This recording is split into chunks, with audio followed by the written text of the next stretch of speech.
تو صحابہ تو رسول کے اپنے ہوئے اور منافقین ساتھ ہوتے ہوئے رسول کے پرائے ہوئے۔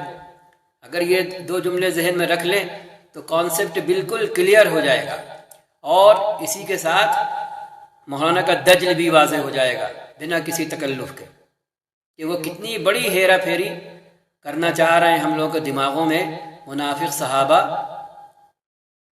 ایک ساتھ کہہ کر کے، اور ان دونوں کو ایک ساتھ جوڑ کر کے۔ اور اسی سے آپ سمجھ جائیں گے کہ یہ دھاندلی کیسی خطرناک دھاندلی ہے۔ اس وجہ سے ان میں سے ہر آدمی آپ کا ہمارا صاحب اور ساتھی نہیں بن جائے گا، اپنا نہیں بن جائے گا، اپنوں کے ساتھ ہونے کی وجہ سے، آپ سمجھ رہے ہیں؟ لیکن دیکھنے کی حد تک سبھی صاحب اور ساتھی اور اپنے لگیں گے کیونکہ اپنوں کے ساتھ ہیں، لیکن حقیقتاً وہ بیگانے اور پرائے ہوں گے، اور جاننے والے لوگ ان کو بیگانہ اور پرایا ہی کہیں گے۔ جی، اپنوں کے ساتھ ہونے کی وجہ سے کوئی بھی ان کو اپنا سمجھنے نہیں لگے گا۔ یہی معاملہ صحابی اور منافق کا ہے۔ صحابی نبی کے اپنے ہیں، جبکہ منافق بیگانے اور پرائے۔ محض نبی کے ساتھ ہونے کی وجہ سے اور صحابہ کے بیچ یعنی اپنوں کے بیچ رہنے کی وجہ سے وہ صحابی نہیں کہلائیں گے، اپنے نہیں کہلائیں گے، کیونکہ حقیقت میں وہ منافق، دوغلے، دو رخے، بیگانے اور پرائے ہیں۔ اس لیے انہیں صرف منافق، دو رخا، دوغلا، بیگانہ اور پرایا کہیں گے، نہ کہ منافق صحابی، نہ کہ ان کے ساتھ صحابی کا لفظ لگائیں گے، نہ کہ منافق صحابی، دو رخے، دوغلے، بیگانے اور پرائے صحابی۔ ٹھیک ہے، اس کو اردو میں ایسے کہیں کہ آپ کہیں گے کہ جو پرایا ہے اس کو آپ کہیں گے پرایا اپنا، یہ بولیں گے کبھی؟ اور جو اپنا ہے اسے کہیں گے اپنا پرایا۔ یہ تو لفظ بولا ہی جاتا ہے مختلف قسموں کے لیے کہ ہاں بھئی اپنے پرائے سب آ جائیں، تو اپنوں سے اپنے مراد ہوتے ہیں اس جملے میں، اور پرائے سے پرائے مراد ہوتے ہیں۔ تو حقیقتاً دو الگ الگ لوگ ہوتے ہیں، اسی لیے یہ جملہ اردو میں استعمال کیا جاتا ہے۔ یہی جملہ آپ مولانا کی اس اختراع کے لیے جو دجل بھری ہے اس کے لیے اردو میں آپ اگر یہ ترجمہ کر لیں تو دو دو چار کی طرح ہمارے ذہن سے الجھن دور ہو جائے گی، اور الٹے یہ یقین بیٹھے گا کہ مولانا کتنے بڑے فریب کا خود شکار ہے اور ہم لوگوں کو اسی فریب کا شکار کرنے چلے ہیں۔ اس لیے اس نازک فرق کو سمجھیے تاکہ اصحاب رسول کے اپنوں، یعنی اصحاب رسول مطلب اردو میں سیدھے سیدھے بٹھا لیجئے، رسول کے اپنوں کے بارے میں دجل اور فریب کا شکار نہ ہو۔ ٹھیک ہے، اب یہاں سے تبصرہ شروع ہو رہا ہے۔ آپ نے آپ کو سمجھنے والے اپنے سنجیدہ شاگردوں کو امتحان میں ڈال دیا ہے کہ وہ آپ کا لحاظ کریں اور خاموش رہیں، اور آپ کے برپا کردہ فتنے کو پنپنے دیں، یا پھر آپ کی صحابہ کے اندر چھپے منافقین کو اصطلاحی معنی میں اصحاب رسول پیش کرنے کی جسارت پر ماتم کریں اور آپ کا تعاقب کریں۔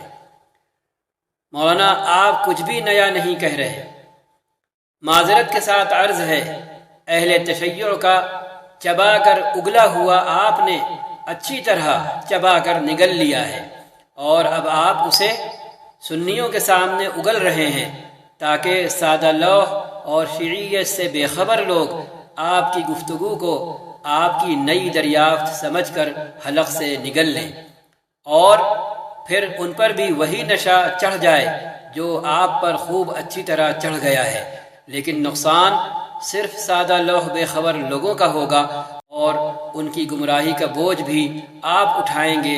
اتنا آپ کو بھی جانے انجانے میں بہرحال پتہ ہونا چاہیے۔ سمجھدار لوگوں کے لیے لنک پیش خدمت ہیں، جنہیں عربی آتی ہے وہ دیکھ سکتے ہیں کہ شیعیت کے ڈسے استاد جی اہل تشیع کا سبق سنیوں کو پڑھا رہے۔ اب کتاب ڈھونڈنے کی پریشانی باقی نہیں رہی، گوگل پر جا کر صحابہ کی عدالت کے بارے میں پوچھیں، بس اتنا ہی لکھ دیں الصحابۃ عدول، پھر گوگل کی مہربانی دیکھیں، بنا جھجکے صحابہ کے بارے میں اہل تشیع کے خیالات سامنے رکھ دے گا اور اہل سنت کے خیالات بھی سامنے رکھ دے گا۔ پڑھیں پھر دیکھیں کیا استاد صاحب کچھ نیا رکھ رہے یا انہی کے عقائد یعنی اہل تشیع کے عقائد اپنی بحث تحقیق کے نام پر پیش کر رہے اور ہم کو اس جیسی ہیڈنگ لگا کر، ہم اہل سنت کو اس جیسی ہیڈنگ لگا کر گمراہ کر رہے۔ باتیں اور معتقدات شیعوں کے بیان کر رہے، باتیں اور عقیدے شیعوں کے بیان کر رہے اور ڈھال ناصبی مجرم کی استعمال کر رہے، اور یہ بھولے جا رہے کہ الصحابۃ کلھم عدول، سارے کے سارے صحابہ عادل ہیں کا اصول ناصبیوں نے نہیں حضرات محدثین نے بنایا ہے۔ اب آپ کے نزدیک وہ سارے محدثین ناصبی اور ان کی ساری اصول حدیث کی کتابیں ناصبیوں کی ہو گئی۔ ان ھذا لشیء عجاب۔ اور کلپ میں آپ نے جو نعرہ لگایا ہے اس کی روح سے تمام سنی محدثین، حضرات ائمہ کرام اور حضرات محدثین سب ناصبی بن گئے، کیونکہ آپ نے استثناء تو کیا نہیں۔ ہر فتنے کی سرکوبی کے لیے اللہ نے ہمیشہ کسی نہ کسی کو اٹھایا ہے، آج پھر کسی نہ کسی کو ضرور اٹھائے گا اور پھر استاد جی کا دجل چاک ہو جائے گا۔